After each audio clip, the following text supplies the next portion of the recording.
Good morning, everybody. It is Monday, May 5th, 2025. This is a workshop meeting of the Commissioners of the City of Rehoboth Beach. We are live in the second floor City Hall Commissioners Room.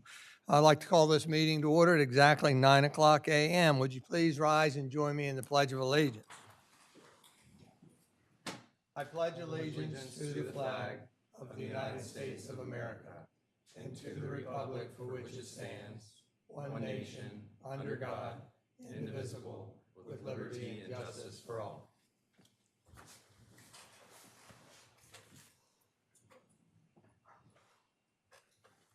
Thank you. I'm going to start off with roll call. Commissioner Mark Saunders. Present. Commissioner Suzanne Good. Present. Commissioner Ed Stranowski. Here. Commissioner Patrick Gossett. Here. Commissioner Bunky Markert. Here. Commissioner Craig Thier. Here. Mayor Stan Mills. We have a full complement of the mayor and commissioners, and therefore we're able to attain a quorum and formally conduct business today. With that, I would like to we've got a lot of staff. We're going to have them introduce themselves in a few minutes. I would like to thank everybody that's watching virtually. And I'd also like to thank those members of our constituency that are here in person. So we've got at least one. I want to remind everybody, those in person, that we do provide opportunities for input. And that's listed, the rules are listed on the bottom of the agenda. And we also allow opportunity for input on off-topic and their citizen comment at the end of the agenda. With that, I'd like to start off with two proclamations. Vice President Gossett's going to accompany me.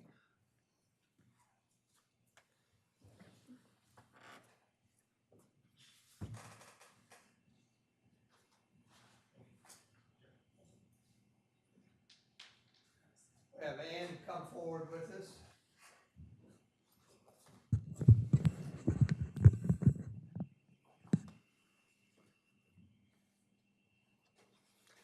You're getting the B. This is a proclamation recognizing the 56th Annual Professional Municipal Clerks Week, May 4th through 10th, 2025. I'd like to read the proclamation to you. Whereas the office of the Professional Municipal Clerk, a time-honored and vital part of local government, exists throughout the world.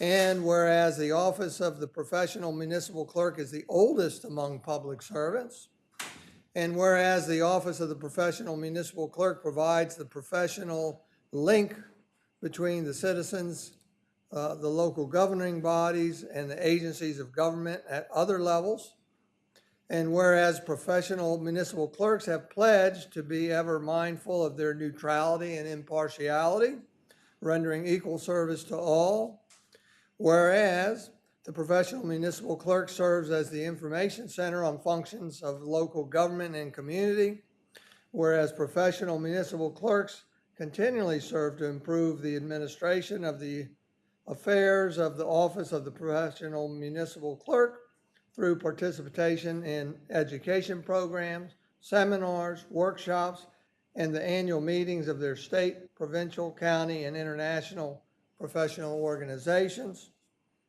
Whereas it is most important that we recognize the accomplishments of the office of the Professional Municipal Clerk, now therefore we, Mayor Stan Mills and Board Vice President Patrick Gossett, do hereby recognize the week of May 4th through the 10th, 2025 as Professional Municipal Clerks Week, and further extend our appreciation to our professional municipal clerk, Ann Womack, and to all professional municipal clerks for the vital services they perform and their exemplary dedication to the communities they represent.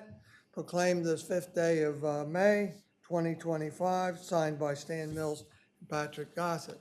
We're going to do a little photo op here, and then we're going to invite up your deputy clerk here. You got it? And we like to, would you like to introduce him by name and title? This is Marco Avila. He's the new deputy city clerk. Welcome aboard. So he is helping to not fill in, but to learn a lot of Ann's duties, learning also how to operate the cameras and do minutes, et cetera. So we welcome you aboard too. Thank you. Thank you.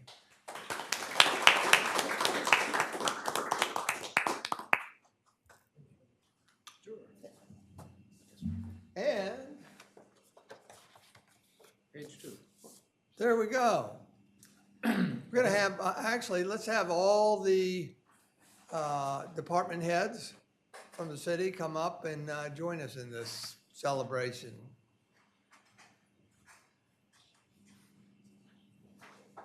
We're gonna have you all squeeze in.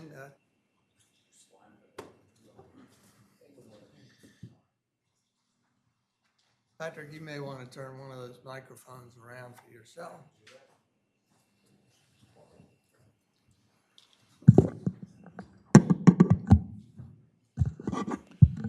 Okay, this is a proclamation for the Public Service Recognition Week, May 4 to 10, 2025.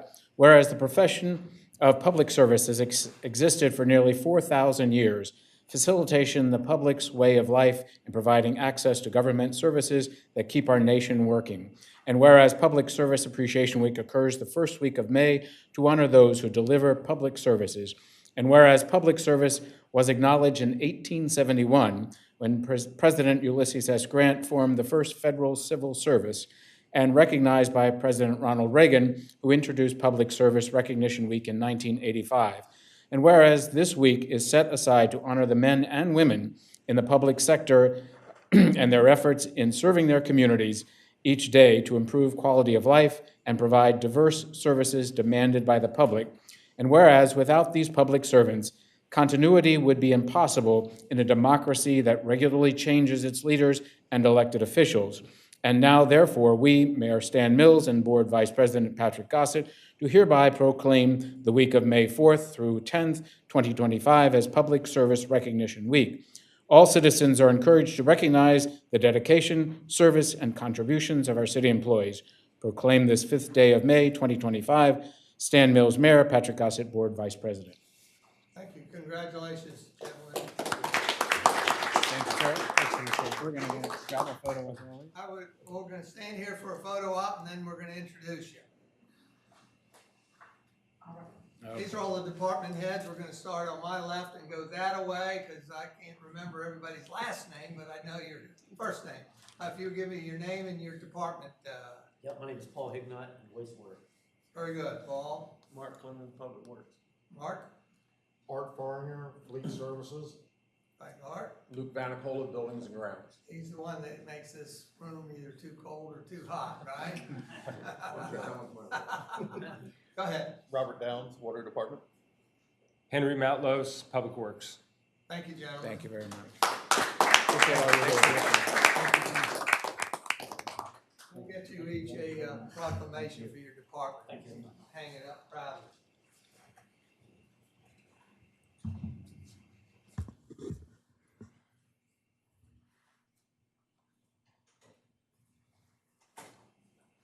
Are they allowed to be dismissed, or do you want?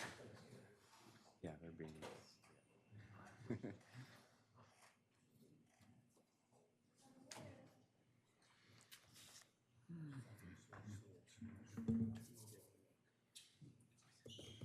Commissioner Gossett, thank you for helping with that.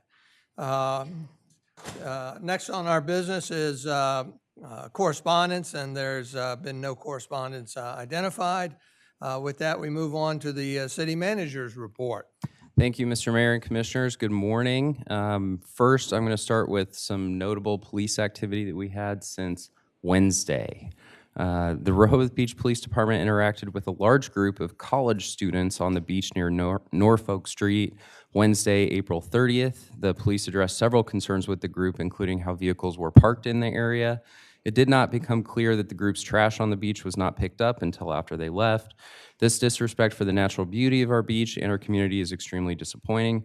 Of course, if visitors see trash on the beach, the city is extremely grateful if they pick it up or report it to the city so that staff can address the issue, as happened in this case. Unrelated to the individuals involved at the Wednesday event, on Friday, May 2nd, at approximately 8:30 p.m., Rehoboth Beach police officers responded to the area of Penny Lane following reports of a large group of disorderly individuals. While the original report indicated a group of 40 to 50 juveniles, the officers on scene estimated the number closer to 100. Upon arrival, the officers observed a large group of young individuals congregating in the area. There were no active fights observed initially, and officers remained on foot along the boardwalk and Rehoboth Avenue to maintain a visible presence.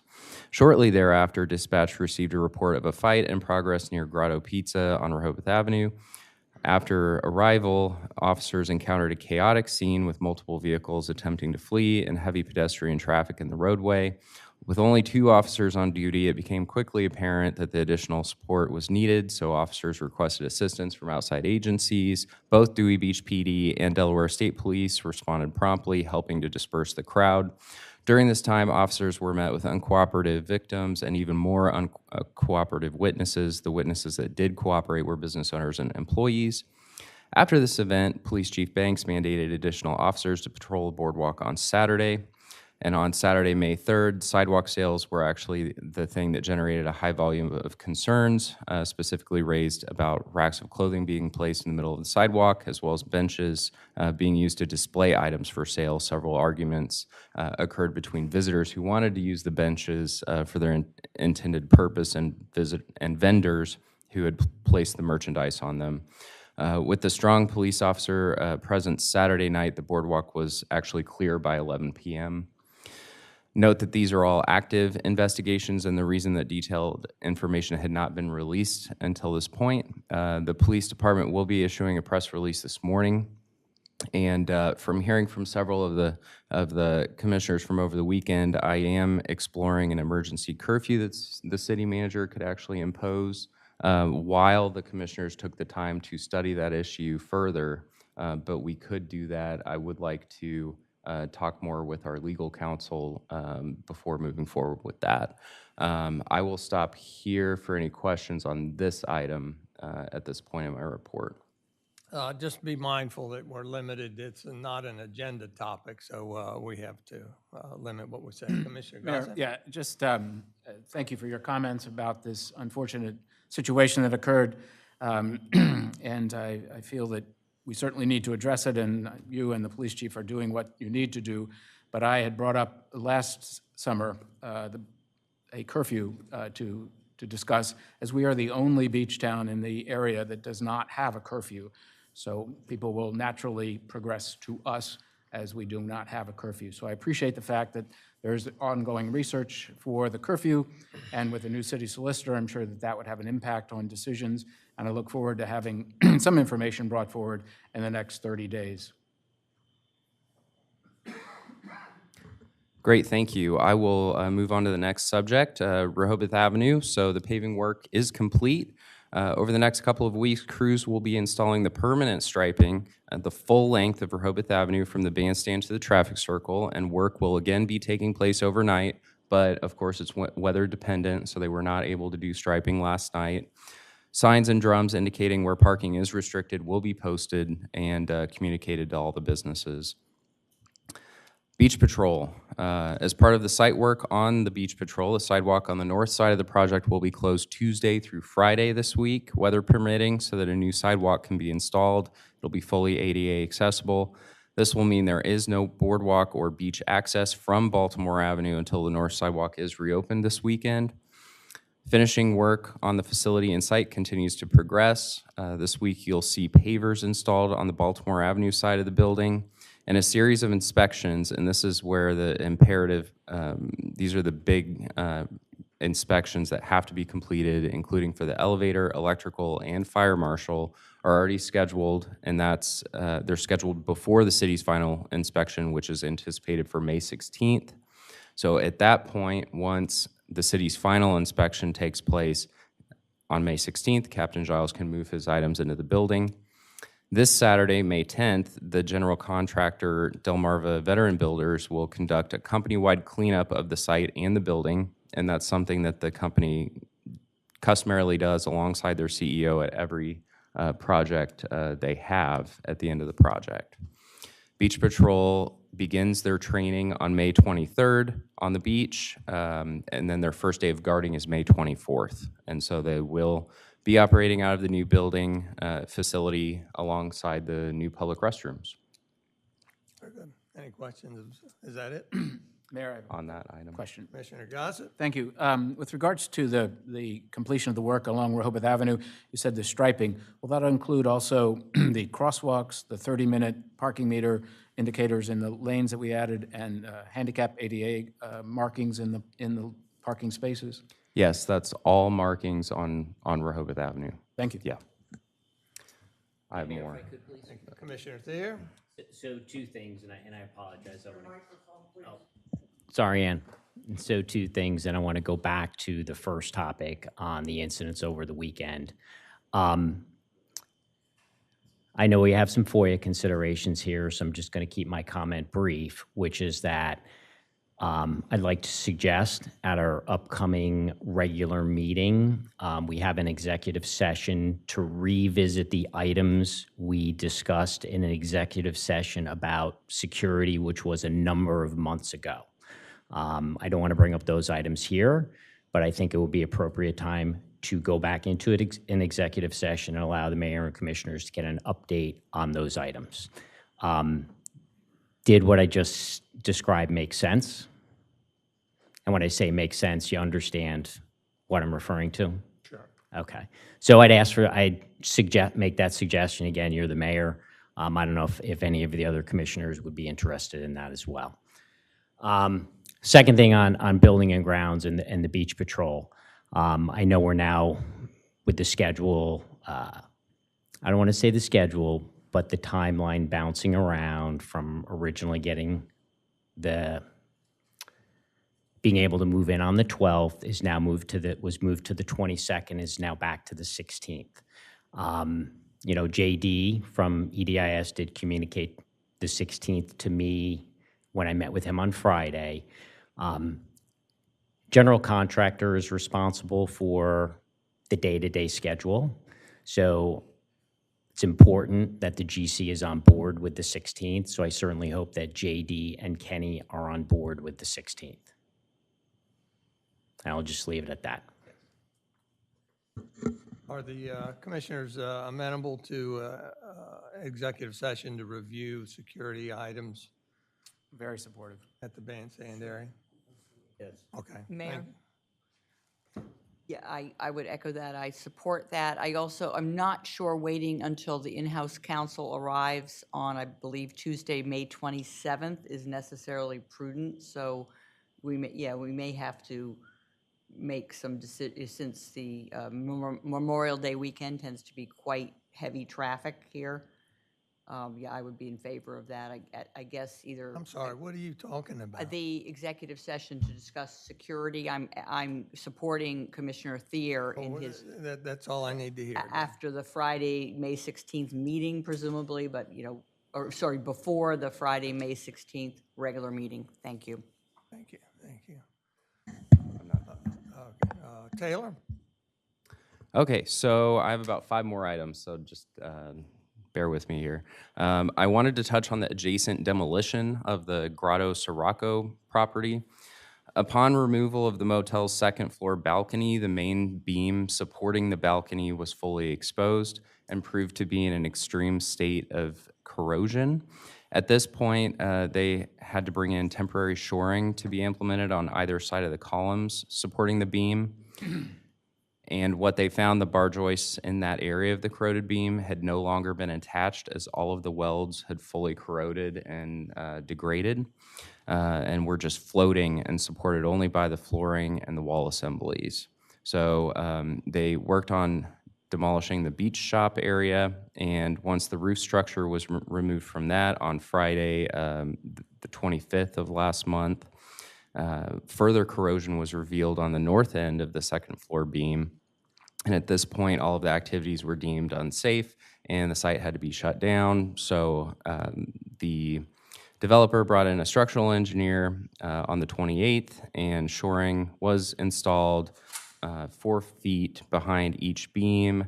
And the shoring installation duration was 5 days. ending on May 2nd. And during that shoring installation, selective demolition took place, revealing another beam with the same issues. So that also included both the first and second floor needing the temporary shoring. So the demolition process will have to all be hand done. So this will resume today, the demolition, and I will keep you updated as I learn more, but their timeline, I think, has slowed down, and I'm working to get an updated timeline to share with you when I receive that. So moving to nomination petitions, the City of Rehoboth Beach annual municipal election will take place Saturday, August 9th. Nominating petitions for those seeking a seat on the Board of Commissioners are due by 4:30 p.m. Monday, June 2nd. Nominating petitions must be signed by not less than 10 nor more than 25 qualified electors of the city. To request a petition, contact the city's election office by phone or email. And by the way, City Hall will be open from 8:30 a.m. to noon, Saturday, May 31st, primarily to provide assistance to those who wish to file nominating petitions on that Saturday. City code updates. Staff continue to develop a revised priority list for proposed city code amendments. We do expect to provide the revised information to the commissioners at the June workshop meeting. City offices will close at noon this Wednesday, May 7th, so that employees may celebrate Public Service Recognition Week with a barbecue. Thank you for your patience and cooperation as we recognize our extremely hardworking employees. Good news, we received an update that the $80,000 DENREC grant the city has received for Phase 2 of the Rehoboth Avenue lighting upgrade project can be used through February 2027. So we will plan to complete Phase 2 of this project, which covers the sidewalk lighting in the capital improvement plan for fiscal year 2027. Bids for the Phase 4 of wastewater treatment plant, we sent out the invitation for bids for the wastewater treatment plant upgrades, and that's being advertised with the bid opening scheduled for July 31st. Due to the complexity of the work, a mandatory bid meeting will be scheduled, and staff anticipates presenting a contractor recommendation at the Board of Commissioners August regular meeting for that capital project. That concludes my report, so I'm here for any questions, further questions you may have. Are there any questions up here for the city manager, Craig? Yeah, if I could, please. Here. On the code updates that building and licensing is working on. So what I'd like to understand, and you don't have to answer it now, but maybe soon, I believe there are 3 code work streams in progress right now, at least 2 that are in process, and then a 3rd that's out there. So we have the code work stream that you just mentioned, and when I say work stream, right, we've got work on the code. So we've got what building and licensing is working on. We have the mixed use task force. And then we have the, let's call it the planner. I don't want to call it a consultant, right? The planner, where we authorize in the FY26 budget, the mayor and commissioners authorized a fairly large sum of money to hire a planner to work on the code. So my question is we have at least 2 work streams in process. We have a 3rd one that's in the budget. How are all these going to come together? Because I don't see how we can be successful with 3 separate independent work streams. So I'd like to understand how we're going to pull all of these together. The second part of that is, as we know, the CDP is our land use plan. So code needs to support CDP, or the CDP needs to change to, reflect whatever direction we're going with, whether it's the code or with the planner. So I also want to understand, how that is being considered with these 3 separate work streams. And again, you don't have to answer it now. It's something I'm looking to understand probably before the building and licensing department comes back with their schedule on code. Sure. Okay. And I do just want to touch on, we are not hiring a planner. It would be services for code writing, so through a company that specializes in code writing. Yes, and you are correct, and I appreciate you pointing that out because for purpose of clarity, yes, we are looking at hiring in a consulting capacity, someone that would help us write code. Yes. Okay, but they would come with planning experience, Sure, provide that sure. expertise. Thank you. Commissioner Gossett? Yes, Mayor, thank you. Just to follow along with that, we also, as a three-stream, we do have a report from General Code, which is the company that handles our code, that was produced a time, maybe a year ago, I guess now, that had brought forward deficiencies and updates in the code. So if you would also include that in your report back on the streaming of how these projects are going to be coordinated or paralleled. Thank you. Thank you. Mayor? Commissioner Good? Thank you. Mr. Tedder, I wanted to get some clarification. I'm seeing a proposal to add an employee to building and licensing. I know that we just, we had the departure of the director of planning, which was probably unforeseen. But I'm worried that since we're undergoing, and we need to undertake these code changes, I think it's unwise, inappropriate to add to personnel. We only have 3,400 parcels. I don't believe expanding building and licensing is prudent, given our fiscal constraints. Commissioner, where are you getting that? I'm getting that when you have a reshuffling where you have 2 code enforcement officers, which we already have, and I saw that there would be an additional, this was in your bi-weekly report. Yeah, so in the biweekly report, I'm actually suggesting reducing the building and licensing staff by -1. Oh, I'm very sorry. Yes.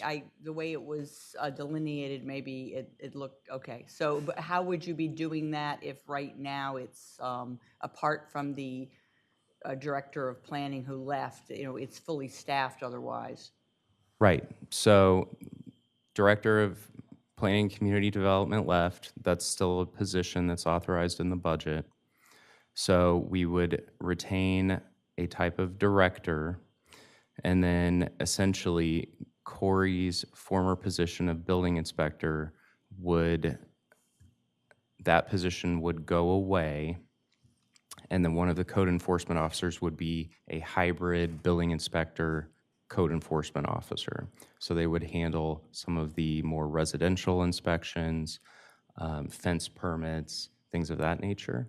So how would the head count was reduced by 1 with the, abrupt departure, I believe in February. That position still exists. Right, but would you be, because. So there would be no replacement of Okay, person. so that's how Yeah. you're reducing the head count, by not replacing Right. that So director. ultimately, it's Okay. -1. Commissioner Good, Yeah. respectfully, this is straying from the agenda. Would you connect directly with Taylor if you want to No continue problem. that conversation? Thank you. Commissioner Mark Saunders? Thank you. Mr. Tedder, briefly on the lighting, I'm late to the party, so you have to educate me a little bit.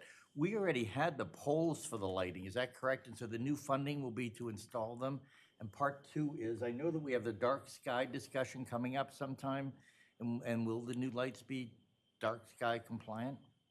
So we had some issues with the arms on the lights, and I think Henry can address that further if you want more information, but we can talk about it later if you'd like. Catch up on where we are with that. So ultimately, in our capital budget, we do have a replacement of all of the streetlights on Rehoboth Avenue to convert to LED.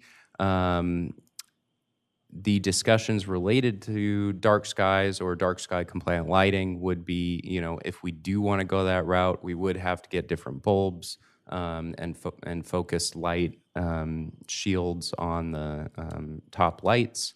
But it's something that we could do if we wanted to do. Doable. Thank you. Anybody else up here? Commissioner Markert?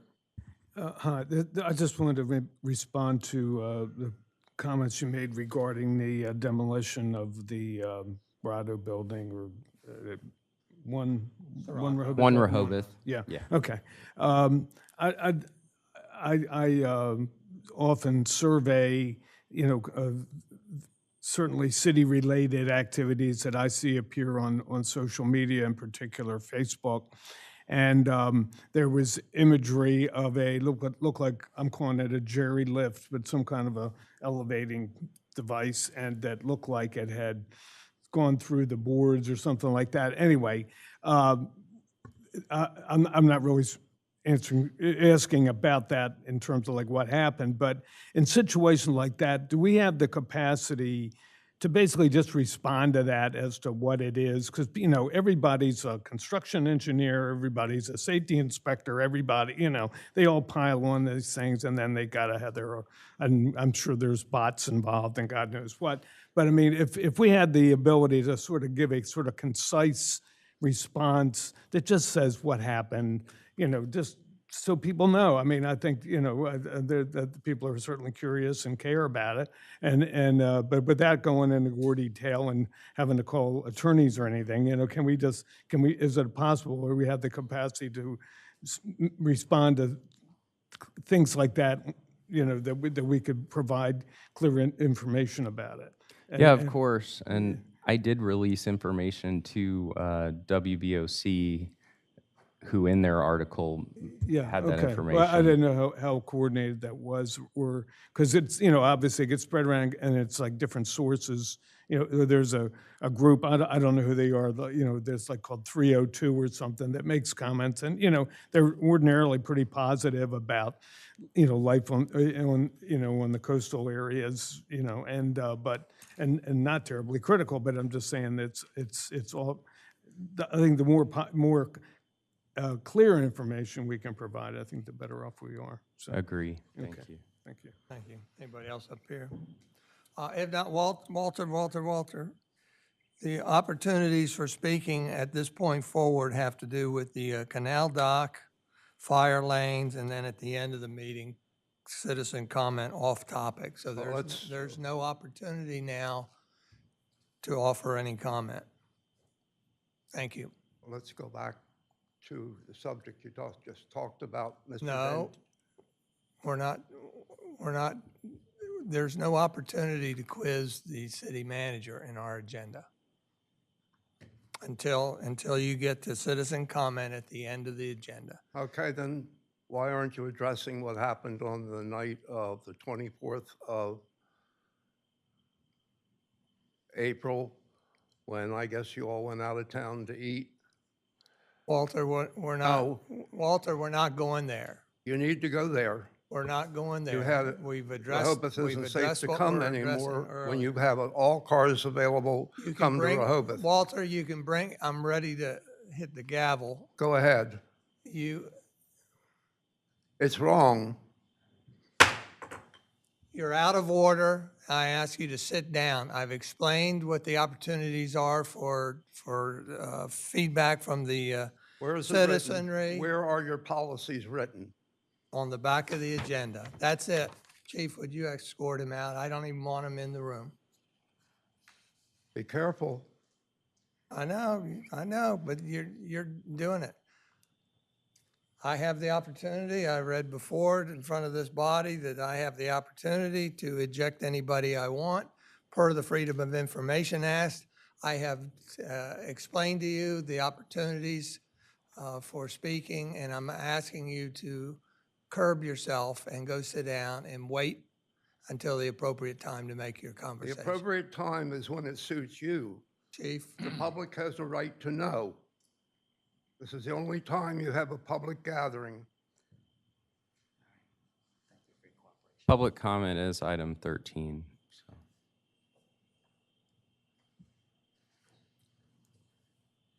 all right. There's no comments, further comments up here by the commissioners. The next item of business is city solicitor's report. And obviously, Max Walton, our interim city solicitor, was given a pass at this meeting, so obviously there's no city solicitor report. With that, we'll move on to the first bit of old business, which is a presentation by Wallace Montgomery on remediation options for Grove Park Access Dock. Evan, is that, or Henry, is that you?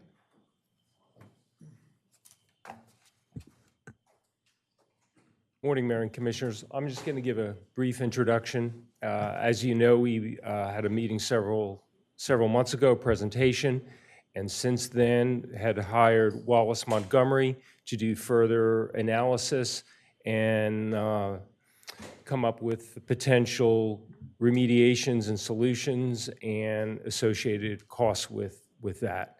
As you know, Wallace Montgomery does a lot of work for the city.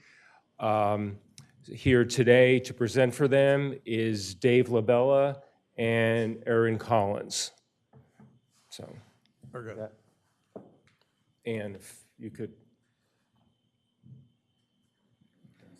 So you could just scroll down. I'll just scroll.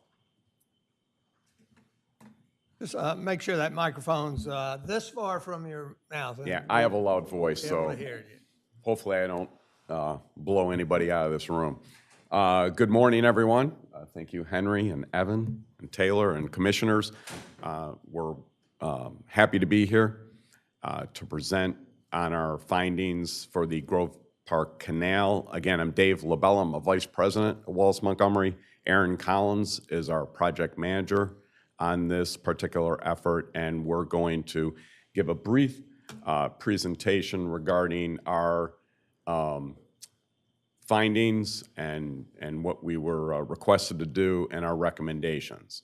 As you can see there, we'll give a brief purpose and description, our findings, and our recommendations. So again, as Henry alluded to, we were brought on to evaluate the existing Grove Park Canal access walls, provide recommendations for safe use.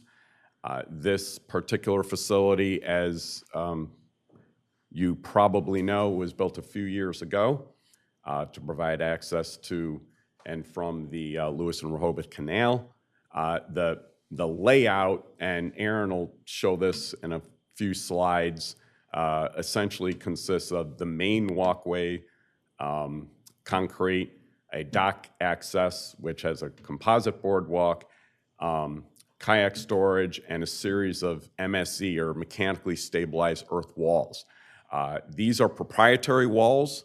They're used frequently in the industry. They serve their purpose. The proprietary wall that is in place currently is the Mesa. It's a modular block wall with tensar geogrid and backfill. These documents right here were documents that were made available for review. Again, we thank Henry and Evan for being able to provide them for us. Drawings, specifications, closeout and construction documents, some site photos from the instances in which staff were out there over a period of 2+ years, as well as a geotechnical analysis which was performed last year that concluded an unstable slope and a recommendation to stabilize the walls. So we were brought in to look further into this from a structural standpoint, and that was that's largely the basis of what we're going to show to you today. So I'll turn it over to Erin for a couple minutes. She'll just kind of lay out what we performed when we were at the site, and then came back and looked into. Erin? Mayor, I got a quick question on a definition. There. Thank you. You used the term proprietary wall. What does that mean? Proprietary is a owner. I'm sorry. It is a brand wall. For instance, Tensar and Mesa. That is the wall. Typically, these modular block walls, we've seen them on highways used by a lot of DOTs. It is, what happens is whoever the contractor hired to build, or to provide the materials for this wall, it is their system. Okay. Now, I don't recall in the original contract whether the specifications said use this wall, or whether or not what is called a performance specification or just general guidelines were were specified. But typically with these modular block walls, they are Mesa, let's see, where is it again here? Sorry, when you say Mesa, is that the company? Yes. Okay. Yes, all right. and Tensar as well. And this is not uncommon, by the way. Mesa and Tensar have been contracted on other projects that I've been involved in for actual DOTs along roads. So this was not, we've worked with those guys before. Okay, maybe you'll get into this further, but that approach, right, these proprietary walls, it's okay, and it's probably not a technical term for this project. It's okay to use those materials for this Yes. project. Okay, great, thank you. Commissioner Gossett? Another question. Thank you for that. Sure. Just, this type of mesa wall is used both in residential and commercial construction. Yes, it is. And I noted in your more detailed report, it says, and you can comment on this later perhaps, it says, the documents provided, city confirmed, there was an approved change between brands of modular block units from Keystone to Mesa, and GeoGrids from Santa Strata Grid to Tensar. I'm just curious if that is a change in quality product, or if you have any background information. Yeah, I don't know if we have any background regarding the actual change, Aaron? I can answer that question. So we were not provided with the design calculations. Okay. So it's a noted change in the documents we've reviewed, but we don't have the notes of if the engineering or why, correct? Are you familiar with both those products? I'm just curious if there's a quality difference or use difference or anything of that nature, or cost difference to your On a high general level, knowledge? I would say they're probably very comparable, Okay. but getting into the Yeah. design and specifications, we Right. don't have those details. Yeah, thanks, Aaron. Yeah, again, as Aaron said, we weren't involved in the original construction. Typically, when a contractor requests a change, the owner should be requiring that it be in what's called an approved equal. Okay, so whether the structural or the material qualities should be hand in hand. You certainly don't want to be sacrificing quality for price. I don't know. I don't know whether it was a less expensive product, a more readily available product. Right. There are very, very many contributing factors, but I was just curious for general knowledge. Thank you. Sure. Aaron? Okay, we'll go briefly over the field findings. I'm going to give a high-level layout plan. I'm sure many of you are familiar with the ramp itself. There's a switchback concrete ramp that runs along the edge of the canal, transitions into a composite boardwalk. Here are some of our field visit findings. We found areas of erosion behind the wall adjacent to the bike path, which is up here on the top. I'm not sure if you can see the cursor. There's some areas of erosion probably due to the runoff from the bike path and the adjacent museum. In the green area here, this wall has shown some settlement and rotation, and one of the weep holes was exhibiting loss of fill, which can be seen in the second picture from the left. At the transition from the concrete walkway to the boardwalk, there's been noted that there's some differential settlement, which is a vertical change in elevation, which has created a lip. And adjacent to a drainage inlet shown here on the right side of this plan, there's cracking, and at the front face of the wall adjacent to the canal, this orange wall, there's some settlement that has been observed. Sorry, I can go. Mayor, may I ask a quick question on They're this? good? Yep. I appreciate it. I have no engineering background, so I would love to know your personal assessment of what the typical lifespan of a retaining wall using these mesa and what was the two materials, the two proprietary materials that we now know were used. What is the typical lifespan of a retaining wall of this nature? Okay, that's a little bit of a loaded question. It certainly depends on the application. However, we have seen walls such as these modular block walls be in place for 20, 30 years. Yeah, oh, loaded, right, is a bit of a euphemism, but I have a goal here, but which doesn't involve you later, that, there needs to be some consideration of a lawsuit against landscape architectural for shoddy construction, in my view. But, that's a separate, issue for you all. Thank you. You're welcome. Okay, so I think we went over most of these field findings here. These photos are from the southwest corner. I'll go back one more time. This corner here, the orange, adjacent to this outlet that shows the cracking. Here's some of the settlement that was observed.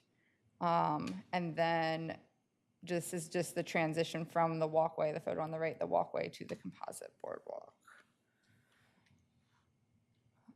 Did you want to go into recommendations? Sure.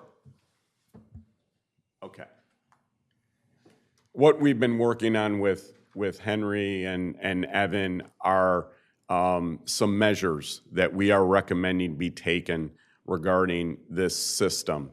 And really, it comes down to three, I'll call them high level, and then we'll get a little bit into the weeds here regarding the actual measures, the costs, the efforts. The thing that we are recommending be done, regardless of whether other options on the table regarding removal and replacement, we are recommending immediate rehabilitation and short-term rehabilitation of this system. We are recommending a monitoring program, specifically at the wall locations where we are identifying some issues. We determine that a 12-month duration is appropriate. In the report, I believe we're talking about 3 monthly monitors and then another 3 monitors at 3-month intervals. So that would be your 12 months. So actually 6 instances in which the monitoring of the wall would occur to see what is changing, if anything, over time.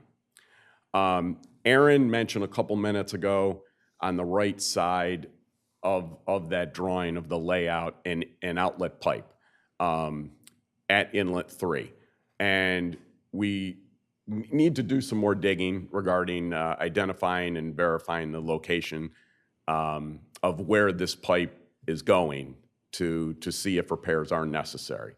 And we are recommending that the geotech, the engineer who provided that study last year, be consulted to ensure that slope is stable enough, and then install riprap or stone, okay, at the base of the wall, which was something that wasn't recommended in that 2024 report. There was one other item. There is a transition from the concrete walkway to the boardwalk that we are recommending be addressed. It's a gap in between those two segments. It's something that is somewhat minor that we feel the city or the city could either handle themselves or with some maintenance forces could address. There are some short-term rehabilitation measures as well to regrade and move drainage away from the top of that wall, as well as sealing the cracks that Aaron showed on the concrete walkway near that same inlet. So that monitoring and maintenance program is the lesser, or well, the least of the 3 measures that we are recommending be implemented, and it's at a cost, high-level planning cost that we calculated at about $338,000. Mayor, go ahead. Yes. Commissioner Saunders? I'm sorry, I'm not clear on the source of the problem. Why did it fail? So we feel that there may be some geotechnical issues, some soil issues with regard to the soil stability. There may be some constructability issues with the way the wall and the system was constructed as well. Those are possible root causes. Aaron, anything to add on that? I think with the constructability, the one thing that was not included in this presentation but is in the further report, there's some information we don't have in our high-level view of things. We don't have a lot of information from the construction, what the soil we see what is on the plans, but we don't have design calculations to review from, it was signed and sealed by a professional engineer, but we have not seen those calculations. We also don't know from construction, we see the soil parameters that were required by design, but we don't have records of what was in place along the construction. I'm sorry, We don't Mayor. have, I'm sorry. Oh, go ahead, It's Mark. surprising that we don't have records considering what we paid for it. Mayor, if I could, Thayer? yeah, just to follow on Mark's question. So the records, we don't have the records never existed.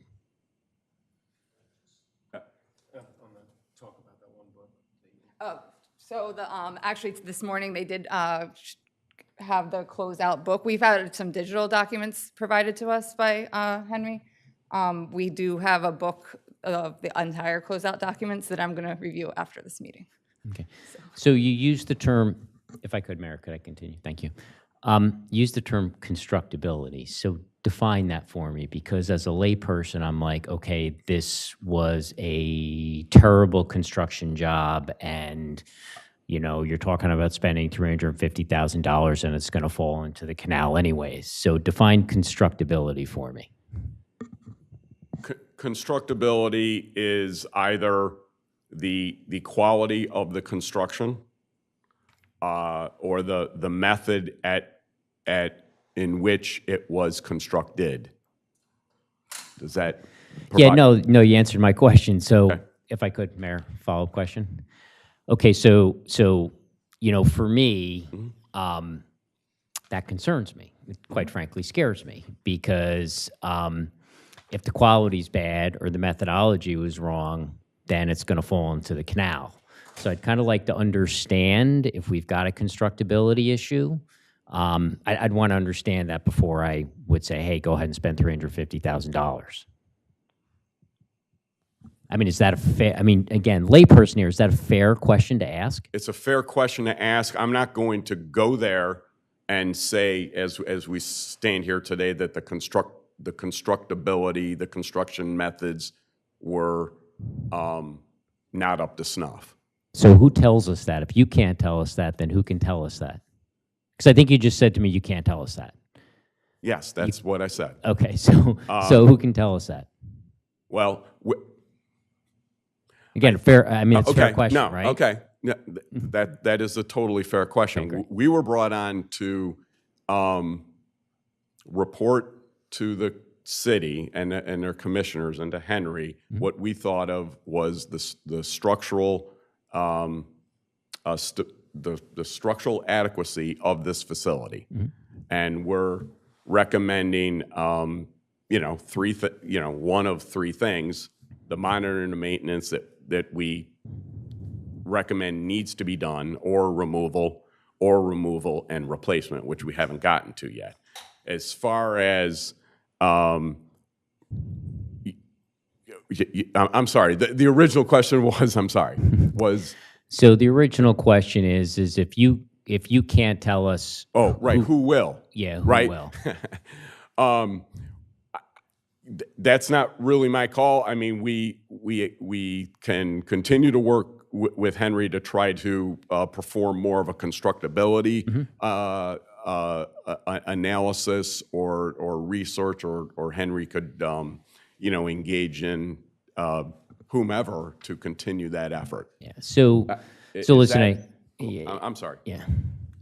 Yeah, so I'll just make my final comment here, which is, so this is, what you're recommending is 350, right? So my concern is we throw 300, look, first off, my preference would be to keep the dock, right? So I don't want there to be any misunderstanding of, what my position is. I'd prefer that we keep the dock. But I have to be concerned that we're going to go throw 350 at this. We're ultimately going to find out that there's constructability issues, whether the quality was bad or the method was bad, and now we're 500, 600, $1 million into it, and that's my concern. I kind of feel like if I'm going to throw 350 at this or spend 350 at this, I'm looking for guarantees that I spend $350,000 and we don't have to worry about this thing for 30 years.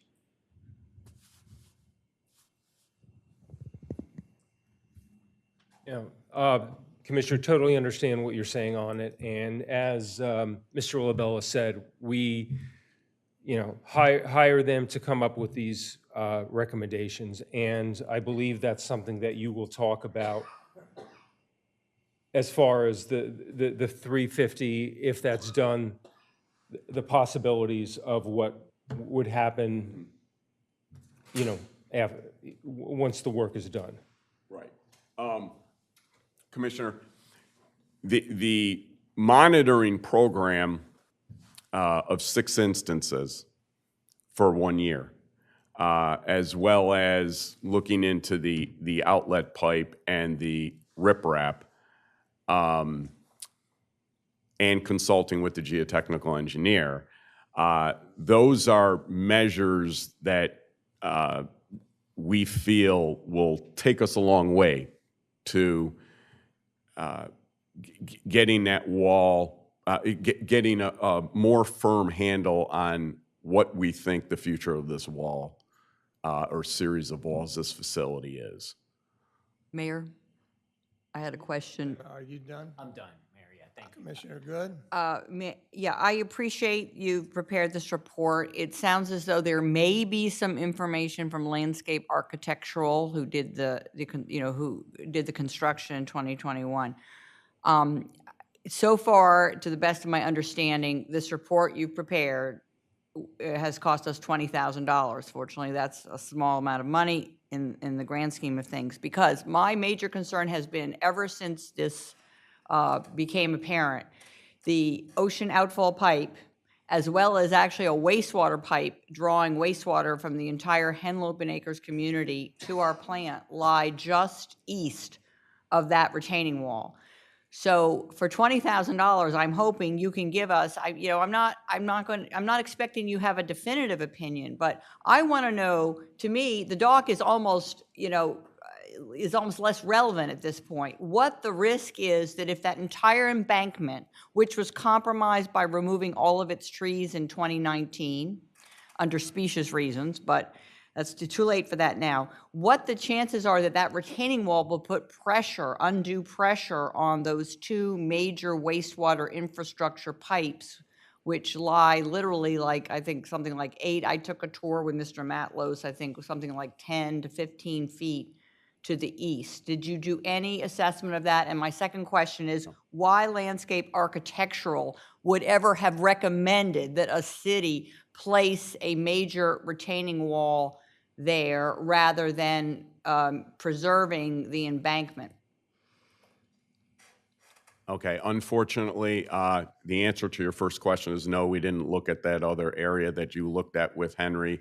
And secondly, I don't know why the architecture firm would have proposed the type of wall facility that you're. I respect that. you said. You certainly weren't involved in 2021, but I think we have to take off the gloves and we have to be serious about addressing, fraud basically by Landscape Architectural, it presents as to me. But it was a little, there were different issues. There was a lot of pressure by people to get the dock built without due diligence in looking at the location.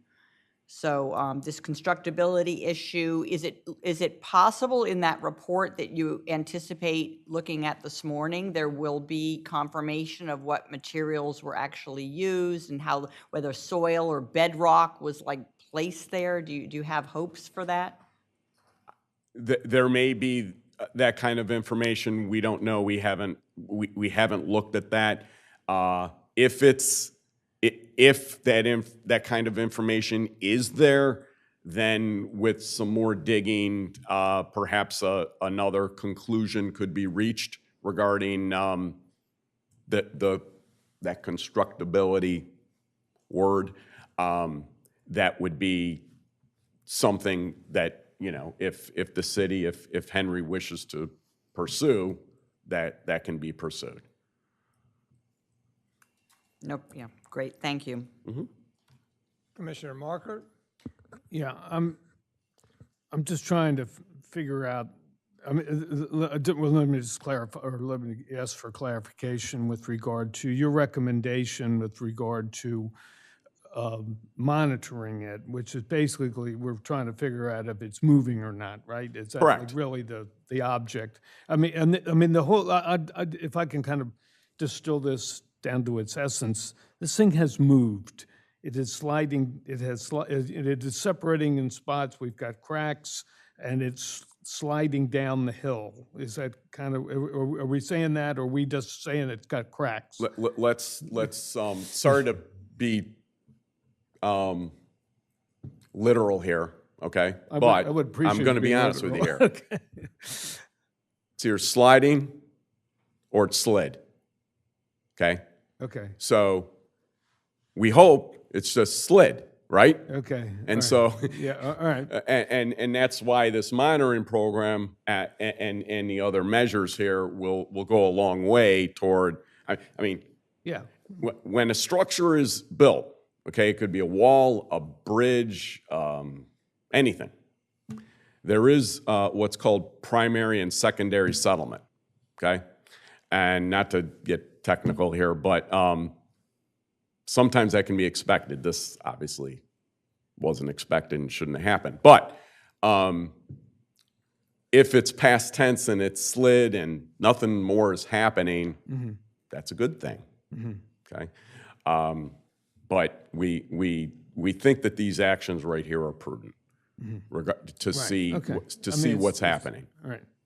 But if I can return to this just for a moment, the initial discussion that we had by the other engineering firm talked about placing mass in the form of riprap or whatever kind of, you know, stones and so forth at the bottom to retain that, to keep it, you know, if it is moving, to stop it. And it sounded like, and I don't know, I think you guys could certainly weigh in on this, that would do the trick or wouldn't do the trick or would have a 50 or 75% chance of doing the trick, but that operation would potentially, or, you know, cease the sliding or slipping or however we want to call that.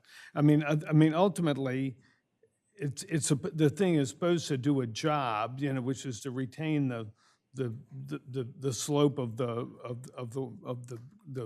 change in ground, and from what Commissioner Good talks about, to ensure that we have, you know, some serious infrastructure there that we don't want affected and so forth. So I mean, at the very least, I think obviously the monitoring thing, we're gonna benefit from that. We're gonna know, or hopefully know, and then if we find out that it's continuing to slide, I mean, that gives at least maybe directs us into how we go about addressing it or whatever. So I'm kind of stating this for the record just so I can understand it, and hopefully somebody else can as you respond. So okay, thank you.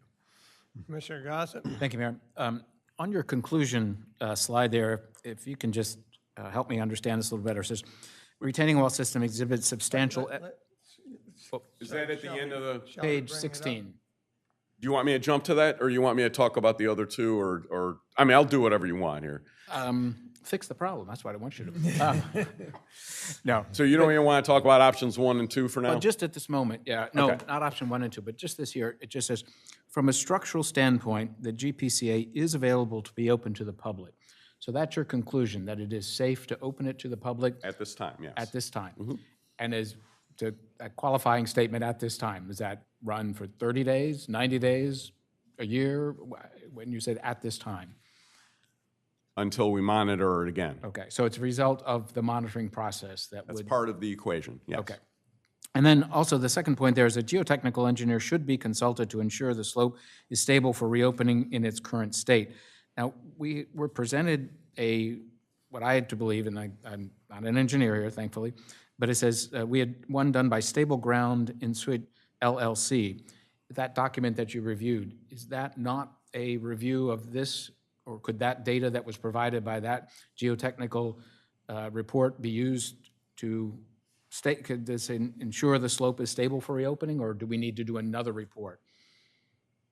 Aaron, do you want to? Yeah. Okay. I think that what we are saying in this is from a structural standpoint, and that's what we were brought on for. In our minds, it is safe to reopen. However, there are geotechnical implications that need to be considered, and that is what that other report Revealed summarizes. to us, So okay. yes. So I think from our point of view, the structural standpoint, it is safe to reopen, but you would still, for the whole picture, you would still need to consider the geotech. That geotech report that was done, or we did? Correct, yes. Yes. Okay. And that supplies the information that would provide either to you or general contractor for option 1 or option 2? To begin, if we reconstruct or whatever? Oh, yeah, yes. Okay. But your initial recommendation of the monitoring is just to see how far this is going as slipped versus slid, right, kind of thing? Right. Okay. Correct. Best case, it has settled, and We're done. then we have a different conversation. But just other factors that you may not be aware of, and I don't know if they would have an impact or not, but eventually, there is proposal, and we've been waiting decades for this, for the canal to be dredged. So if it's a deeper flow on the canal, would that have an impact on the stability of the bank or what have you? Also, the drawbridge right there is being rehabbed. I don't know if that has any impact on it from the standpoint, because they're bringing in large machinery, there's going to be a lot of vibration because they're using sandblasting to clean the material off, those, I just don't know. And then the third issue that I'm certainly concerned with is the utilities that are in the area to make you aware of those. So I don't know if those figure into the equation that would make a different outcome or not. And I know I throw a lot at you there, but those are other factors that should be aware of or to be considered. Well, those first 2 ongoing outside activities, dredging and drawbridge construction. Renovation is not I'm sorry, construction. drawbridge renovation, depending on heavy vehicles and things of that nature, outside forces, if you will. That's very much a factor in making sure that this wall system is still stable. As far as utilities are concerned, we talked about that inlet 3 pipe that we want to look into, but I don't know if there were any other utility concerns. Not from the high-level view of our field visit. That's up. I've seen them on the plans. I think they're mostly up under the bike path. So if you were to move forward with one of the removal and replacement options, that would be a consideration to stabilize during construction. But from just the general monitoring and short-term, I think they're noted. But What I'd like to do is we keep chopping up your presentation. If we could let you go ahead and resume where you left off, and let's move forward. Sure. And then we'll note questions. I'm sure we'll have more questions Sure. for you. Okay. I think we're done with that. Okay, so we're on to the big one here, and that's one of the items that Henry asked us to look into, and that is complete removal and complete replacement of the system. So that includes the walkway, the walls, the riprap, boardwalk, dock, redesign, further slope stability efforts, new riprap. You're talking about access issues, Mobilization. Mobilization means how do you get there? And what resources do you have to bring onto a site? We have large contingency factors that we have on big capital projects such as this, although I don't know if it's a capital project per se. And design costs and construction, not just the construction costs from a contractor, but construction management, because Henry needs staff out there to be looking at the contractor to make sure he's doing everything right. So that's a significant cost. So all those factors I just mentioned is why that price tag is at 1.8 million. And that is for removal and replacement. Now, just to replace I'm sorry? Okay. I'm sorry, just to replace. Just to remove, you are talking about slope stabilization that still needs to be performed. You're removing all the items that I just said in option number 1, backfill to stabilize the slope, and then you have to regrade and replace the stone system. And we have to look into the, because of the removal of such a large system, you'll have to, not you, but we would have to consider the drainage from the bike path and adjacent roadway. So that is still a pretty significant effort just to remove the system itself. And we were looking at $1 million for that. Anybody else? Well, I know that I'm familiar with a system called reinforced earth. You know, I mean, they can do a slope that's absolutely vertical. So I know these things can be done, but it's a matter of, is it the right product? Is it the right design and construction? I said before that I mentioned that I kind of monitored some of this landscape architectural design and questioned whether he had capability of doing it or not. And I don't know whether he was just excited about the program and that he was being offered the opportunity to design it, and what his capabilities are. I don't know. I do know that we had geotechnical engineer come out, and so I don't recall you saying that you definitively got the geotechnical reports. You did. So that may be good news. But again, unless you analyze that, you don't know whether the design is proper or not. So now we've got 3 options. Two of them for me are not options. The removal and replacement at be realistic, $2 million is not feasible. The third one, removal only, at $1 million, is a last resort, and so I would entertain monitoring, I guess, but we have to realize that even $350,000 is a heck of a lot of money for, like Commissioner Thier says. We could very well spend it and then find out over the next 12 months of monitoring that it's continuing to slide. But then I think we would be forced to make that decision to have to remove it or remove and replace. So anyhow, Commissioner Saunders. Do we have a price on doing just the riprap that was recommended by the geologist and nothing more other than the minor cosmetic things that you had mentioned? The price is itemized, Commissioner. Aaron's looking it up. I will say that that's not the only measure that we are recommending, however. I know it's not, but it may be all that we want to spend. Sure. You know. I respect that. Can I ask Henry a question while we're waiting on that? Henry, is it not possible that we could just do the observation ourselves? Why do we need professionals to measure every couple of 3 months or whatever?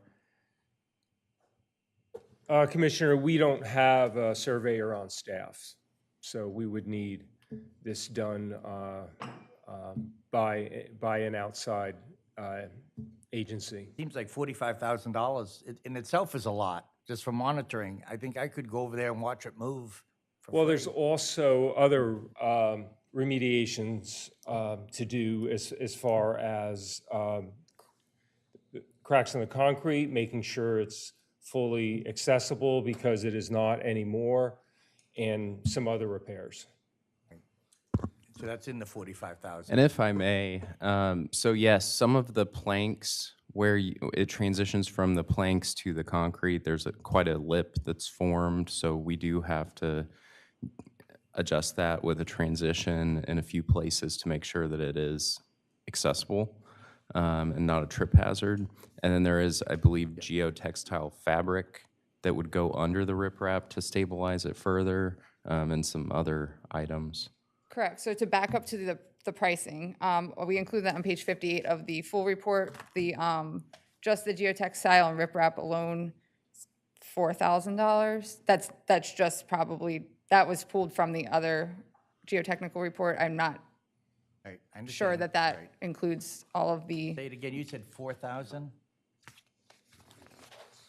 yes, I'm sorry, Just the just asking you to geotextile. repeat She it, said the- please. He said the riprap as correct, well. both. 4,000, but that does not, I'm not sure that that is inclusive of mobilization and installation. That was pulled forward from their report. So, Mr. Mayor, that would be another possibility, would it not, that we could simply do the riprap and see a year down the line what happens? I think one of the things we have to contemplate is, of course, stabilizing it. But within that, I think we need to say, well, what are we going to do with it? If we're going to allow use of it, then I think that maybe takes a higher level of monitoring. And Thank you. could we, Mr. Mayor? Commissioner Good? And could we get a hard number? You said page 50 on the additional, I'm sorry. 58. Oh, 58, no wonder. On a hard number for including what City Manager Tedder just referenced, which would be necessary to allow access, what's the additional cost to keep it open, say, for the next 6 months in terms of what, if you could separate that out? Because if that's significant, we have to consider whether it makes sense. The usage, the traffic of that dock has been so limited, you know, there's, to me, the welfare of the 1,500 full-time residents and the visitors, to me, is a lot more important than allowing access for, say, 20 people a month. This may be from like May to September to an amenity. So we have to get real about weighing the costs and benefits of this particular dock. Right, it's been closed, as everyone knows. And so I'd like a number on that. You said now it's 58. I did see that those temporary repairs, just to get it compliant or, you know, accessible this summer, were not insignificant. So I'd like everyone to, you know, look at the big picture here, whether we need to take a step back and you know, not do those repairs until we've made a final decision. One thing I want to make note is that on this agenda today, it does not have a provision for voting on anything. So this will be on a future agenda, whether it's the May regular meeting or after that, to have a formal vote on which route to go forward, if any. And again, we don't have to vote at the very next meeting. It could be more information. But one thing I do want to do is, after the commissioners have spoken their piece for now, is to go to the members of the public.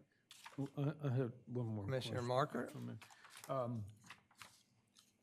With regard to the monitoring, one of the concerns that Commissioner Gossett expressed had to do with the adjacent bridge and might that in any way affect this? Would the monitoring be able to be done in such a way that you could identify if certain activities that took place in the bridge renovation, like would you be doing it sort of simultaneously so you could possibly see a cause and effect? Well, those would be ongoing observations, which would be part of the monitoring. Could we? I didn't know if like does the monitoring basically happen at one time or Yeah. like how often? So that's kind of what I was trying to figure out. So I think the advantage of a survey-driven monitoring plan is we would set up a schedule. At a high level, we thought once a month for the first 3 months, and then see if that's relatively consistent, we can do it at longer durations. It wouldn't be constant monitoring, so we wouldn't be able to say, oh, this week we saw movement, but as opposed to a non-survey-driven plan where I go out once a month or my associate goes out once a month and we kind of get similar measurements. The survey-driven monitoring plan would give you some more affirmative data of what's. Yeah. I mean, I don't really know, I mean, we could probably educate ourselves about this, but with regard to, I don't know what activities are going to take place on the bridge, but if there is sort of, aggressive activities with regard to busting up concrete or replacing a deck or something like that, if we had monitoring that sort of was maybe bookended around those activities, we would probably maybe have a better idea. That's all I'm really looking at. I don't know if we can do that or we can't do that or whatever, but Taylor? if we could figure that out. Thank you, Mayor. Taylor?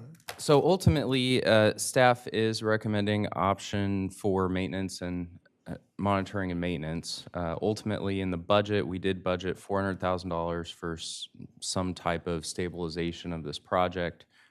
So my plan would be either, immediately or very soon, reopening the dock for the summer season, continuing to monitor, whether that's hiring someone to monitor or having staff monitor it.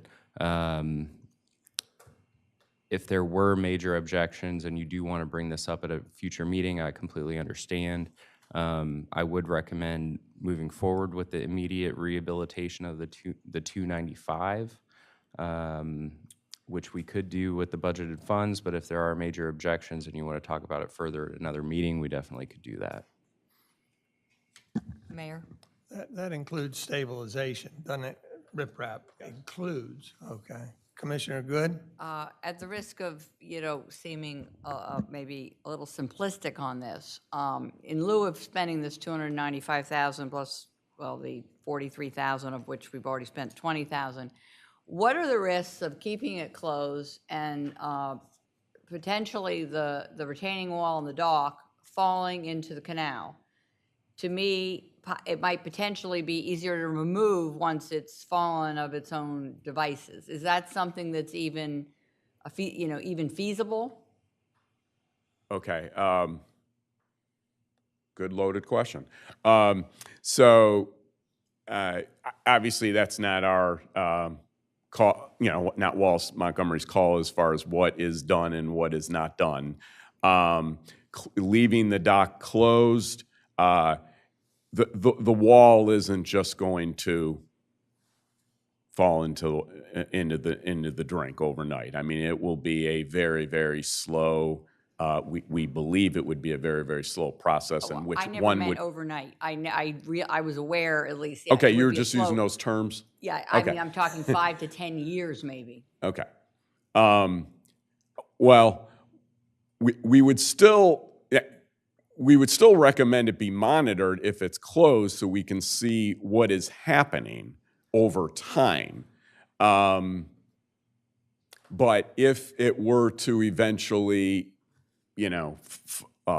fall or be not functional for any use whatsoever, the removal is still a fairly large effort with respect to backfill and regrading that needs to happen, especially at that bike path and museum. So I don't think you're talking about $1 million effort that just goes down to, $200,000 or something like that. But it might go down by a bit because you don't have, you're going to do some damage to the embankment in the removal of the dock and the wall under, those plans. It might not be $1 million, but it would probably be somewhat significant. We actually did perform an itemized estimate of for that $1 million, but I don't know if we I think the back estimates hopefully answer some of your questions of scale of costs. I think a large portion of that is to stabilize the slope. It is there's site constraints that would make the removal more difficult than some other locations, but still you have concerns about the bike path and the adjacent area above if you don't stabilize that properly without the wall.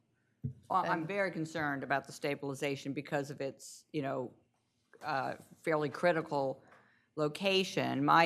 This would be a means, though, of deferring a major removal expense, say, 5 to 10 years from now. And even though we have a board here who constantly we're so happy about a surplus we have, we see how this surplus is quickly being eaten away by various infrastructure problems in the city. So it's just something I hope we could consider because it defers the major spend on this by, well, we won't find out for a few years, but it could be 3 years down the road, 7, a decade from now.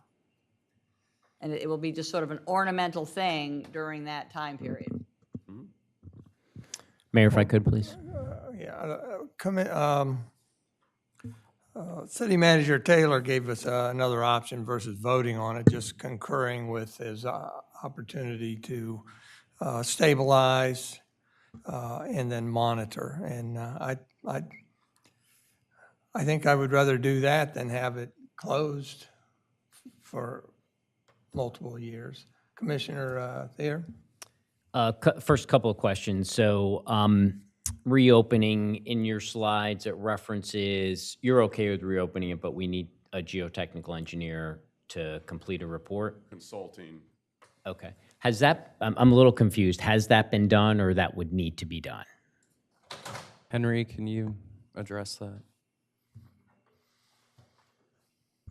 That would still need to be done, as far as we would contact the one that previously did the work. Timing for that to happen and cost? Cost, probably a couple $1,000. Timing, a few weeks maybe. That's kind of that's very much of an estimate. If I may also, I'm sorry. I'm sorry, Patrick. Go ahead. I'm sorry, Commissioner Gotts. Okay, so that was one. I was taking notes. I apologize. The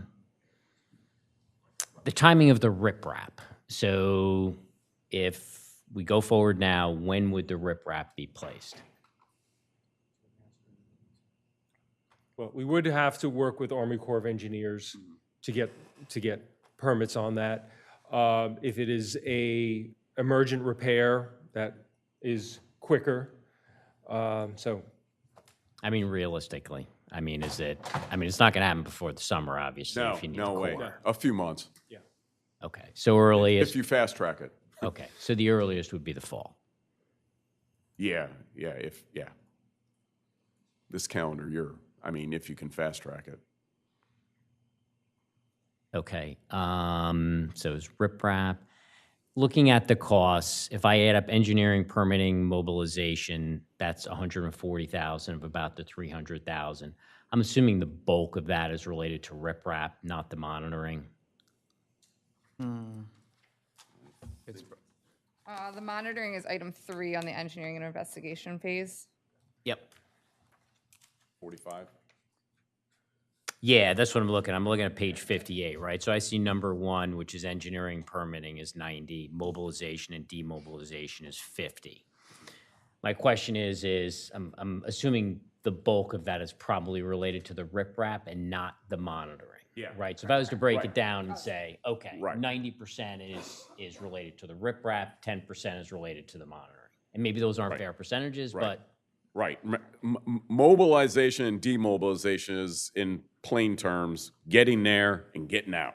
so that's all it's going to be mostly Yeah. riprap. And Yeah. same thing with engineering and permitting is going to be related to the riprap. Yes. And I'm asking this for a couple of reasons. That's fine. One is someone asked the question of how much would it be to put the riprap in. The response was $4,000. It's really not No, it's not. $4,000. It's probably at least half the cost of this project. Okay, all right, so that was just clarification. The 4,000 was the geotechnical fabric, I believe. Okay, okay. So this is what I need. So one is this constructability needs to be assessed and determined. I don't want to be in a position where we're spending money on something to only find out a year or two down the road that, going back to the definition of constructability, quality of construction or method of construction was bad. We need to understand that, okay? The second is monitoring. I need to, and again, I don't need to see it, but I need to know that you have not just what you're going to monitor, but the specific results, okay? And I'm not talking in engineering or technical terms here, but based on the monitoring results, what are the thresholds, right? When do we make a decision that, okay, it hasn't slid, it's continuing to slide, and we now need to do something else? So I'm looking for that, for the lack of a better term, I'm looking for that plan that says, okay, we're going to start monitoring. We are, at X point today, right? If it continues to slide to Y point, that's a trigger point to do something else.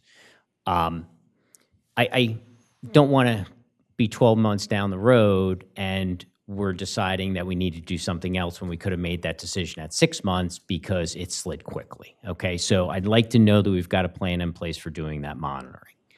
But back to the constructability, and again, I'm not, I can't say I'm necessarily opposed to reopening it. It sounds like riprap's not going to get done until the fall, right? So I'm guess I'm not necessarily opposed to starting that process, but I'd like to understand constructability, and I want to understand when we can get that information back on constructability. Is that a fair request? Sure. Okay. And ultimately, we could have this open by Labor Day. Labor Day or Memorial Day? Memorial Day, sorry. It's okay. I knew what you meant. And, Mr. Mayor, and, Are you done, Craig? I'm done. Thank you, Mayor. Commissioner Good? and Mr. Cheddar, when looking at what is left of landscape architectural's, whatever, blueprints or report, would you please see whether there's any mention of their determining where the ocean outfall pipe and the Henlopen Acres wastewater pipes lay in relation to where they were constructing this major retaining wall? I really think that's critical. And that may point to complete incompetence by this contractor, who, as I recall, was the lowest of the 3 bids. Sometimes you get what you pay for, sadly. And I don't think, I worry that there shouldn't be some need to protect landscape architectural. If they value their reputation, they netted $1.3 million, which was was a lot of federal, state, and I believe in Sussex County, various taxpayer monies sources. This was a total boondoggle at taxpayer expense. We had a nonprofit, of course, walk away from their basically promissory note. So this, choosing the least expensive of the 3 contractors, it seems they switched out materials for 2 different sections of the dock or retaining wall, or both. So at this point, I think we have to consider, we just hired an in-house counsel who begins May 27th.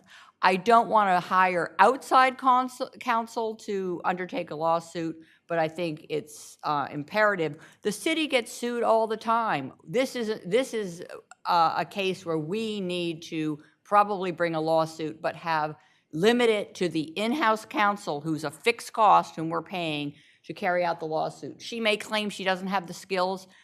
I don't care, in the sense that I'm not sure the results of the lawsuit will be favorable enough to the city that it's worth hiring outside counsel regardless. So she may not be the most qualified person to do this. She's sufficient.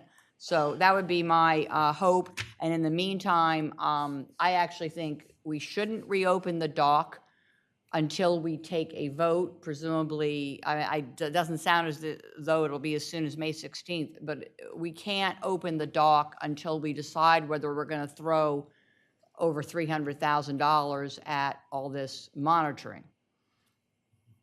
I'd like to take a pause, or just would one- you like to go, and then I'd like to go to the Yeah, members of the question public? on timing here. In the monitoring and then the short-term rehabilitation with the riprap that you say. I know where you're going with this, but ask. Okay, well, my question was, would the monitoring begin now, or the monitoring begin once the riprap is installed so that we have a place to begin? Correct me if I'm wrong, but I mean, they would be concurrent efforts.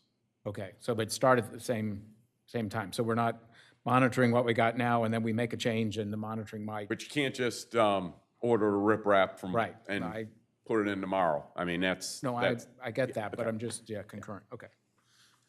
We'll go to the members of the public. Francis, if you'd come forward. Chief, can you double check, make sure that microphone's on, please? Francis, state your name and relationship to the city. Hi, Frances Kelleher, 318 Stokely Street, resident. Oh, yeah, maybe I need oh, sorry. Oops.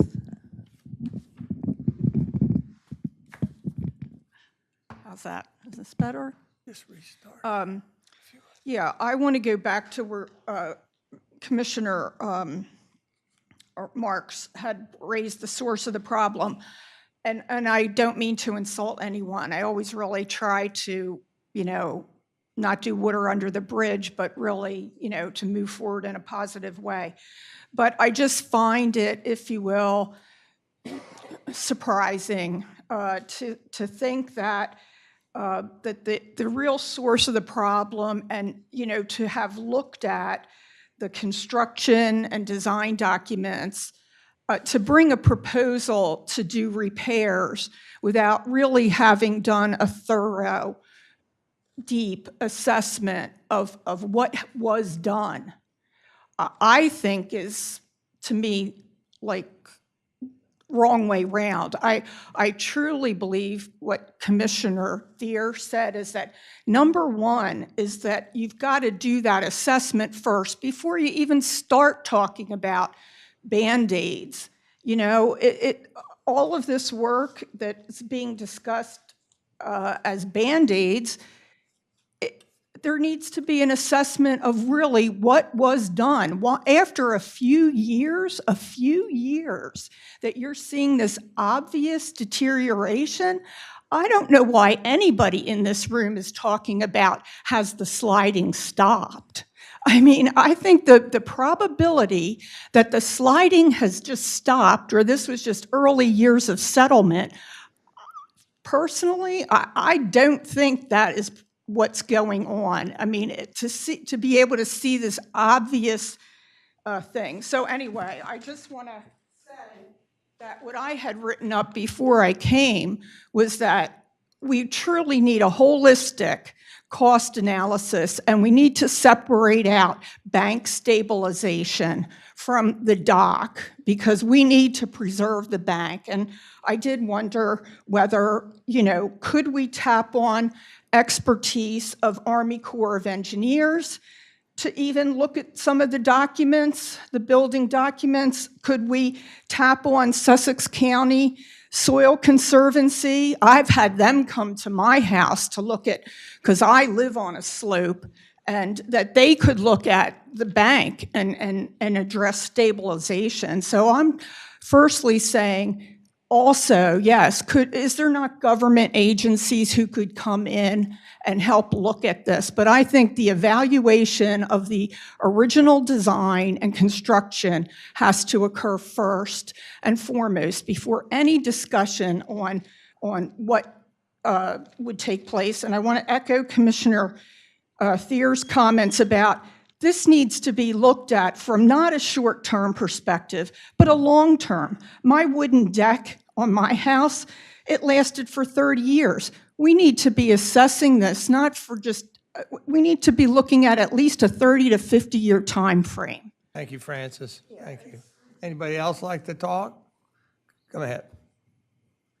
If you would introduce yourself and relationship to the city, please. Yes, sir. My name is David Green. I'm the owner of Cape Water Tours. Good morning, Commissioners, Mr. Mayor. This is Kelly Dunt, our General Manager, and I just wanted to speak to the usage of the dock. We started using the dock as soon as it was available to be used. We did use it in a limited capacity due to some situations still related to COVID and capacity limitations that were put on us at the time. Also, there was a, and this still goes on, there's a little bit of an issue with availability of the dock, being that the dock is used by the general public, which is great.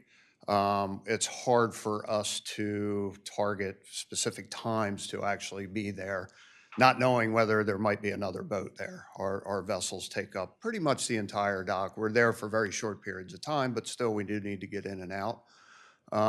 Just to talk about usage, I know the number of 20 people a month was said earlier. Last year we had about 1,800 passengers, and that's just on Friday night. And a couple of specialty cruises. Sea Witch Festival was a big one. If I had 10 boats, all 10 would have been filled and at that dock that day. Not at the same time, obviously.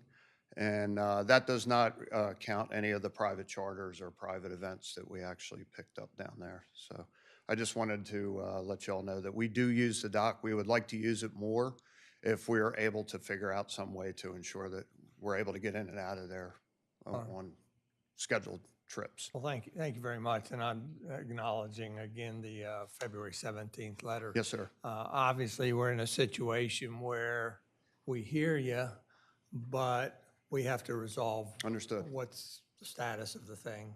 Absolutely. Totally understood. Just wanted to So let you know I'm we here if get it- anybody has any questions. So we'll be in touch, especially if we're able to go forward and preserve use of it.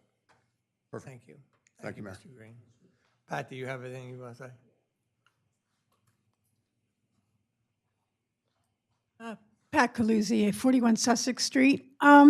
So I just want to understand that the dock can be used right now, but the monitoring that they're suggesting wasn't going to take place till if the stabilization of effort, if you move that way, was going to take place in the fall, and they were going to do the monitoring and the stabilization at the same time.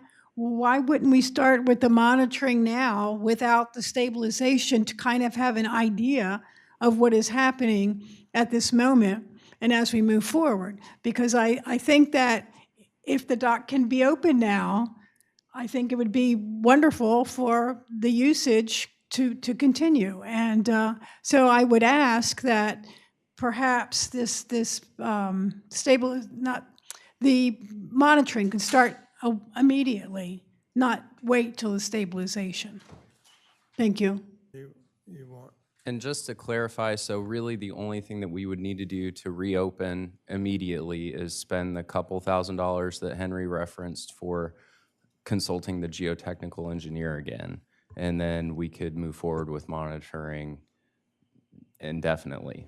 But that's the pivotal point to reopen. Mr. Mayor? Commissioner Good? Mr. Tedder, haven't we just with this $20,000 and with some previous work by the geospatial engineer done some monitoring since late 2024? Like, isn't that a correct statement? The engineer has not been monitoring since then. Henry, can you? Yeah, that's correct. A survey was done in 2024, one survey, and we've been just kind of, like was brought up before, staff's been eyeballing it and taking a look to see if things seem to be getting worse. They don't seem to be, but again, that's not survey based. Was it late 2024 when the more technical survey was conducted? Or was it, was it? I'm not sure. I'd have to That was find out. my recollection. So, I mean, that's not really that long ago. You know, we're May, if it was November, that's 6 months ago. So, I mean, that's the good news to me, that we have had a recent monitoring. And I concur with, I think it was Commissioner Saunders who may have said that, I mean, citizens often with pencils do some monitoring to just have baselines and then see the, you know, progress or deterioration, whatever. So I'm not sure. I mean, I'm concerned mostly that we have to look at the long term, and yes, I don't want to throw money at something when, in my view, we may get more information about landscape architectural. I'm fearful that given the shoddy construction, there may not be records that provide us with much enlightenment. I appreciate our citizen, Frances Keller. I totally agree with what she said. We're sort of doing things in reverse order. We need to make an attempt to figure out just how derelict this company was, and at that point decide whether the dock should even, you know, should be monitored or should be potentially abandoned, or whether the long-term costs of rehabilitating it with that riprap may be sufficient, which, you know, would be the best case scenario.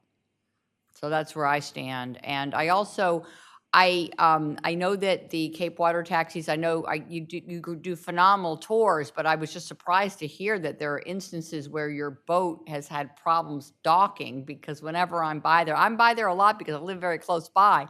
I've never seen enough traffic that one boat had to wait more than, usually didn't have to wait at all, but it never had to wait more than a couple minutes. So, but I'm glad to hear you've carried 1,800 passengers this, I guess, in the 2024 season. But still, if you look at the cost per passenger of that dock that has been borne by either federal, state, or Rehoboth Beach taxpayers, it's colossal. That's the problem. And now it's looming to look, you know, to grow ever greater. So I'm trying to protect taxpayers from what, to me, was a misguided boondoggle to begin with. I even wrote a letter to the editor of the Cape Gazette in 2021. We had people walk away from their obligations. We had people pushing this, including removing over 50 very healthy trees from the embankment at taxpayer expense, claiming they were an invasive species. Never mind that the other trees near them were not an invasive species. It's not even logical. So at this point, I think, I did say at a previous meeting, we need to cut our losses, and I'm still there because of the unknown potential, just, you know, multi-million-dollar cost at this point, which we can't afford. Mayor? Thank you. Commissioner Saunders, and then I think please. we'll close. Close Actually, this. former Commissioner Clusie at a former meeting had pointed out correctly that when this was originally built, there were some substantial donors. There were some government donors, including, in fact, excuse me if I'm wrong on this, but I think it was maybe Senator Lopez or his department, which would now be Senator Huxtable, that had provided funds. And I'm wondering if we might go back and see if there are any funds available for the repair from those that made funding available for the building of it. We can certainly look into Thank it, you. for sure. Thank you. With that, I'd like to close this out unless anybody has some guidance to suggest for the city manager. If not, then we're not going to conclude today, obviously, so we'll have this on a future agenda when we can address some of Commissioner Thier's requests and carry on. Is that right? Sure. Do you want me to give the next steps that I'm going to do? Yeah, let me turn it over to Taylor so that he can articulate what he will do next between now and then. So ultimately, we will re-engage with the geotechnical engineer for the couple $1,000s that Henry cited, and then we can hopefully move forward on reopening the dock in its current state, and then we'll bring this back for for you all to decide further on what to do. Mayor, if I could, please. Commissioner Thier? Thank you. Constructability, right? You'll come back. Mm-hmm. You'll get an assessment, and let us know about constructability. Correct. Okay. Thank you. All right, thank you very much. We appreciate you being here.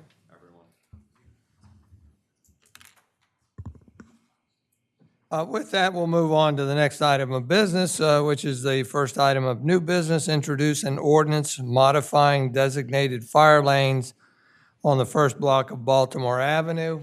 Evan?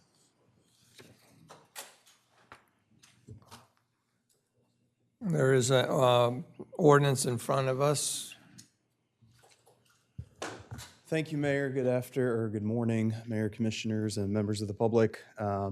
As the mayor had indicated before you is an ordinance to amend Chapter 92 of the City Code, Section 36, related to parking in fire lanes.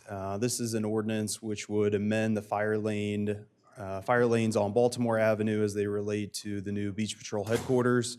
So the purpose of today is just to introduce the ordinance, and then at a future date, when we're actually nearing the project completion and ready to actually stripe the fire lanes on the street, we'll bring this ordinance back for a vote so that it is enforceable. So there are 3 documents included in the agenda. The first is the draft ordinance. The second document is a copy of the site plan, which actually shows the proposed fire lanes on the north and south side, which are hatched in black. And then the third document is measurements of the distance from the eastern terminus, just again for reference for the length of those fire lanes. So you'll notice on the north side that the fire lane actually starts at the back portion of the accessible parking space and then proceeds west to where there is a fire hydrant. And then on the south side, it will run from the curb line to the first parking space. There were 3 fire lanes previously at the end of Baltimore Avenue. The first was the entire east side of Baltimore Avenue, from the north side to the south side. There was also a fire lane on the south side in front of the Admiral on Baltimore. And then there was a fire lane on the north side in front of the Atlantic Sands. So as part of this project, again, we're consolidating those fire lanes in the image that's on the screen. Again, a fire lane on the north side and a fire lane on the south side. So again, this is just an introduction to the ordinance, and we'll bring it back at a future meeting for consideration. Thank you, Evan. It looks like, I guess, the most notable thing to me, is recognizing where the eastern terminus is for 2 locations. One is the north side, and then second is on the south side, since they are not equal. Right. It's not are there any questions or comments by the commissioners? Commissioner Gossett? These plans been reviewed by our fire department and also the state fire marshal? Correct. That is correct, Commissioner. Again, these were documents that were included in the site plan, which were actually documents included as part of the bid specification. So all of those plans, including the fire lane creation, was reviewed by the fire marshal and fire company. And our volunteer fire department also, have they Correct. reviewed these? Yes. Thank you. Anybody? Any members of the public? Francis, you have anything on this? Oh, very good. No other members of the public are here. Thank you. So again, this will be on a future, Correct. At an undetermined time, but we wanted to get it introduced. At this time, are there any commissioner announcements or comments? If not, we'll move right along. Review future meeting dates. The next regular meeting is May 16th at 2:00 p.m. And with that, we go to citizen comment, which is the opportunity for citizens to give us some input on topics that are not on the agenda. Is there anybody? Francis, you want to say anything? Susan, do you want to say anything? No? All right. With that, there being no more citizen comment, there's no further business. I adjourn this meeting at 10:58. 54, I'm sorry. So Susan, you made it just in time.